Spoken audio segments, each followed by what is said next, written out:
Hello for all American diploma students. زي ما احنا عارفين طبعا ان معظم الطلبة مشكلتها الكبيرة جدا بتبقى في الريدنج سكشن، وده بسبب ان الباسجز بتكون طويلة وبتبقى فيها كلمات ممكن تكون الطلبة مش عارفاها، وبتكون فيها أسئلة، فالطالب بيبقى مش عارف، ساعات بيبقوا مش عارفين ايه الطريقة اللي هنحل بيها السؤال. طيب، دلوقتي احنا هنحل مع بعض passage reading كاملة من real exam. هنتعلم ايه الاجزاء اللي نقراها، ايه الاجزاء اللي ما نقراهاش، وهنشوف الطريقه اللي هنحل بيها كل سؤال. يلا بينا نبدا نحل الباسج سوا. بصوا كده معايا، ده كان اهو ده شكل الامتحان. طبعا هنا في الاول بيقول لي ان وقت الامتحان بيبقى reading 65 minutes، وبيبقى عندي عدد الاسئله 52 multiple choice questions، يعني عندي عدد الاسئله 52 سؤال بيتحلوا في 65 دقيقه. اول حاجه بقى بنعملها كده اول ما نمسك الامتحان، بصوا كده معايا بمنتهى السهولة.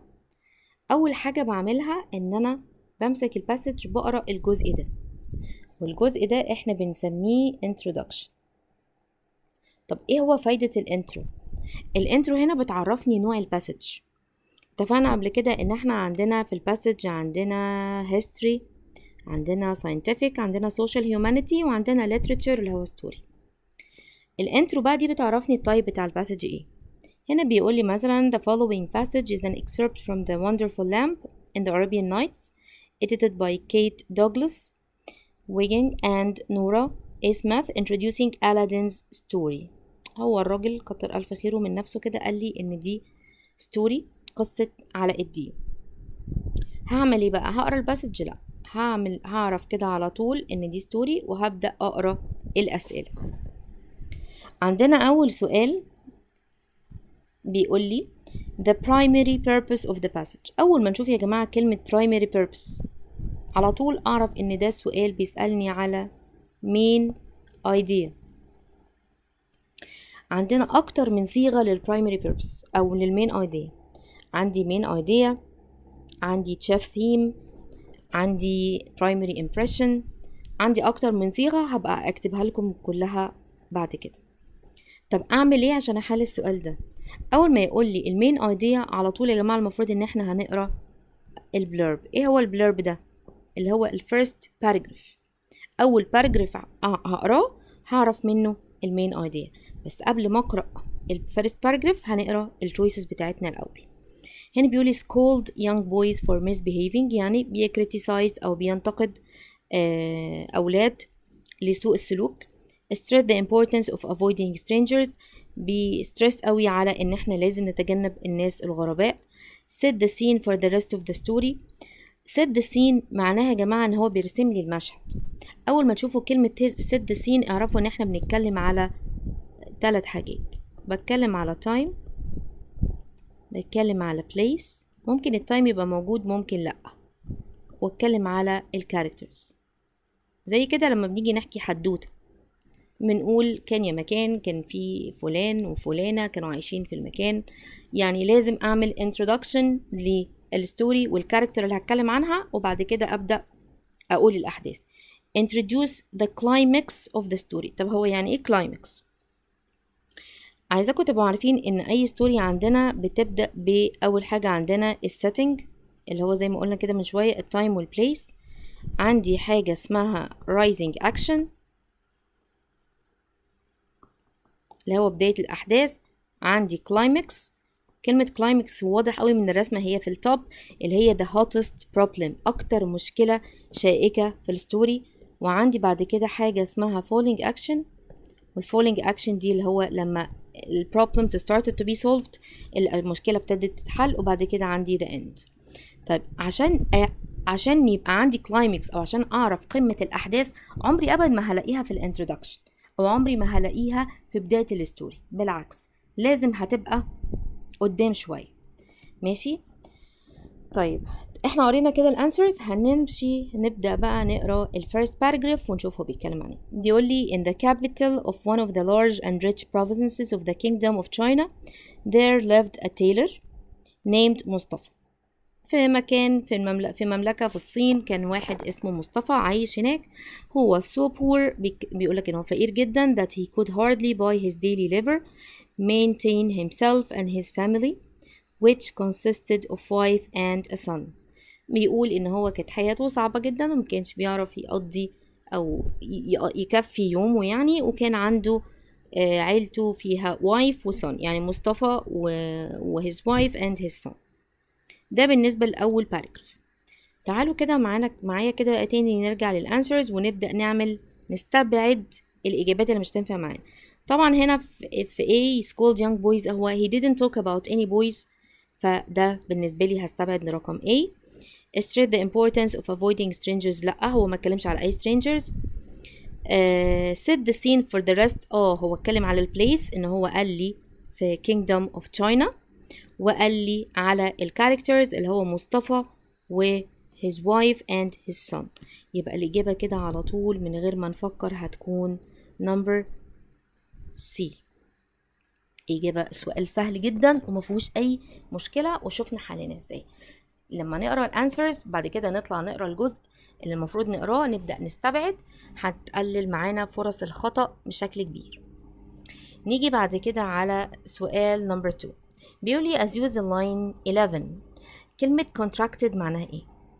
طبعا واضح جدا ان السؤال ده vocabulary، هو بيسألني على كلمة وعايز يعرف المعنى بتاعها ايه في الباسج. ماليش دعوة انا عارفها بمعنى ايه، انا ليا دعوة في الكونتنت نفسها معناها ايه. كلمة contracted معناها ايه؟ تعالوا نقرا. ولما يقول لي يا جماعة هنا مثلا بيقول لي line 11، يعني اللاين ده طبعا انت لو قريتها من اول هنا مش هتعرف تجيب المعنى صح، فاحنا هنقراها تمام من الاول عشان نعرف نشوف هو بيتكلم عليه. His son, who was called Aladdin, had been brought up in a very careless and idle manner. ابنه اللي اسمه علاء الدين اتربى بطريقة كان مهملة جدا. And by that means had contracted many vicious habits. وده خلاه يكتسب عادات سيئة بسبب ان هو كان اتربى تربية مهملة. تعالوا كده معايا نشوف. كلمة decreased معناها قل، shortened برضو معناها حاجة قلت، developed معناها ايه؟ developed هنا ممكن تكون بمعنى gain، he gained اكتسب. كلمة puckered يعني انكمش، وطبعا لما حاجة تنكمش يعني حاجة هتقل في الحجم. فاحنا عندنا decreased و shortened و puckered مدينا نفس المعنى، فالإجابة هتبقى ايه؟ developed يعني he gained many vicious habits أو many bad habits. number 3. بصوا كده معايا، هنبص على number 3 و number 4، هنلاقي ان number 4 بيقول لي كلمة previous question. مادام قال لي previous question وانا لقيت عندي ان lines جنبيها numbers، يبقى اعرف ان 3 و 4 بيتحلوا مع بعض، وده اسمه question based on evidence او بنسميه evidence question. انا عندي نوعين من السؤال ده، تعالوا بقى نشوف انهي نوع ونحله ازاي. خلي بالكم يا جماعة ان السؤالين دول احنا عندنا 5 passages، فاحنا عندنا من السؤالين دول بيجي حوالي 20 سؤال، يعني 3 10 و 4 10. فحاول لو عرفتوا تحلوا السؤال ازاي ان شاء الله هتكون من الاسئلة المضمونة. بيقولي it can be inferred from the passage that the reason for Aladdin's misbehavior is due to، يعني بيقولك what can you understood from the passage ان السبب اللي خلى علاء الدين يتصرف بطريقة فيها misbehaving أو فيها سوء سلوك هي إيه؟ هنا يا جماعة هو سألني على سؤال حاجة محددة اللي هي the reason for Aladdin's misbehavior، فده هنسميه إيه؟ specific idea. يعني هو هنا سألني على فكرة معينة اللي هي the reason behind Aladdin misbehavior. لما يقولي بقى عايز specific idea أو سألني على حاجة معينة هعمل إيه؟ هقرأ اللاين نمبرز الأول، يعني هقرأ اللاينز دي الأول، وبعد كده هشوف أنهي لاين بيتكلم على البوينت اللي هو اتكلم عليها اللي هي the reason behind Aladdin misbehavior، وبعد كده هنقرأ الانسرز اللي فوق ونعمل ماتشنج 1 مع 2، لازم يبقى فيهم نفس الكلام أو نفس الفكرة، عشان كده بنسميه question based on evidence، سؤال مترتب على دليل. تعالوا مع بعض بقى نقرأ دلوقتي من 1 ل 7 ونشوف هل بتتكلم على البوينت دي ولا لا. من 1 بيقولي in the capital of one of the large and rich provinces of the kingdom of China there lived a tailor named Mustafa who was so poor that he could hardly by his daily labor maintain himself and his family which consisted of a wife and a son. طيب هل هنا اتكلم على أي حاجة تخص علاء الدين وسلوكه؟ لأ، يبقى هستبعد number A. تعالوا من 8 ل 11. Starting from 8 بيقول لي his son who was called Aladdin had been brought up in a very careless and idle manner and by that means had contracted many vicious habits. He was obstinate and disobedient to his father and mother. بيقول إن هو اتربى بطريقة careless فاكتسب عادات سيئة فهي was disobedient يعني كان شخص غير مطيع لأبوه وأمه. هل اللاين ده بيتكلم على السبب بتاع ليه إن علاء الدين كان يعني عنده misbehavior؟ أيوة. السبب كان إيه؟ إن هو he brought up in a very careless way. يبقى اللاين ده من 8 ل 11 هو اللي بيتكلم على البوينت اللي احنا عايزين نعرف. نيجي بعد كده نقرا بقى الانسرز اللي فوق. بيقول لي ايه السبب؟ his environment البيئة اللي كان عايش فيها، his upbringing تربيته او نشأته، innate behavior لا هو جاي كده بالفطرة، being an only child ولا كان عشان طفل وحيد. هنلاقي ان number B matching مع number B لأن الطريقة his bringing up أو his upbringing التربية بتاعته هي اللي كانت السبب الأول والأخير إن هو he was brought up in a very careless manner. كان متربي بطريقة careless جدا فده اللي خلاه to gain vicious habits أو bad habits. يبقى بمنتهى السهولة طلعنا الإجابة في اللاين، دورنا على اللاين اللي بيتكلم على نفس الفكرة وبعد كده عملنا matching في الايدياز مع السؤال اللي فوق. ولازم يا جماعة التو answers يبقوا matching جدا لبعض عشان كده بنسميه question based on evidence زي ما اتفقنا. نيجي بعد كده لسؤال number 5. بيقول لي ايه the language of the passage most resemble the language of. بيتكلم على الwriting style بتاع الباسج او الطريقة اللي الباسج بتتكلم عليها. fairy tale يا جماعة يعني كأنها حدوتة يعني story telling يعني، ولا science fiction novel، sermon ولا epic. science fiction اولا يا جماعه هي story دي قصه وملهاش اي علاقه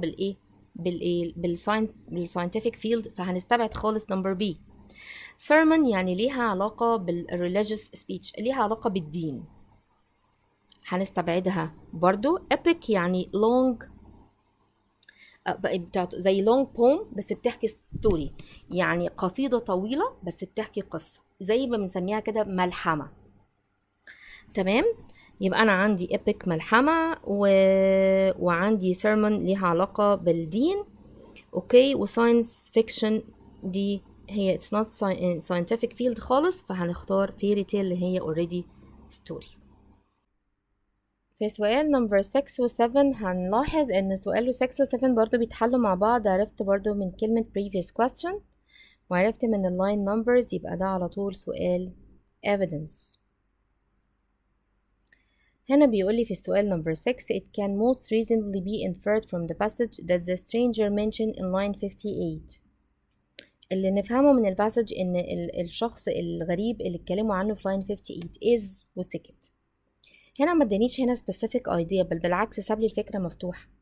يعني اللي احنا فهمناه ايه عن السترينجر؟ طب ما هو ما حددليش فهمت ايه عن شخصيته، عن طباعه، عن تصرفاته في موقف معين، شكله؟ لا هو ما ادانيش اي فكره. فالسؤال ده يا جماعه بسميه general idea. ليه general؟ عشان ما ادانيش فكره معينه ابدا ادور عليها في اللاينز. طب السؤال ده هنحله ازاي؟ السؤال ده بقى هنحله عكس السؤال اللي حليناه فوق. هنحل الانسرز اللي فوق الاول، هنقراها الاول وبعدين هنقرا اللاينز ونبدا نماتش واحده من الانسرز اللي فوق مع لاين من اللاينز اللي تحت. لازم طبعا يا جماعه احنا مش هنلاقي الكلام كوبي بيست في التو لاينز بس الفكره بتبقى واحده. تمام، طيب هنا بيقول لي أول حاجة نقرا الأنسر. seeking his long lost brother، يعني بيدور على أخوه اللي تايه من زمان. manipulating events for selfish purposes. manipulating يعني بيشتغل حد أو بيخدع حد، بيتلاعب بالأحداث من إيه لمصالحه. coming to the capital for magic show، جاي يحضر في العاصمة عرض السحر ولا الساحر. looking to help orphan in needs، ولا جاي عشان يساعد اليتامى المحتاجين.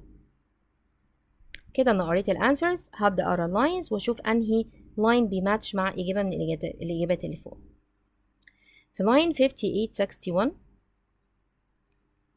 بيقول لي اللي هو هنا ده، بيقول لي this stranger was a sorcerer يا جماعه يعني ساحر او مش عاوز. called the African magician، اسمه الساحر الافريقي. as he was a native of Africa، يعني كانت اصوله افريقيه.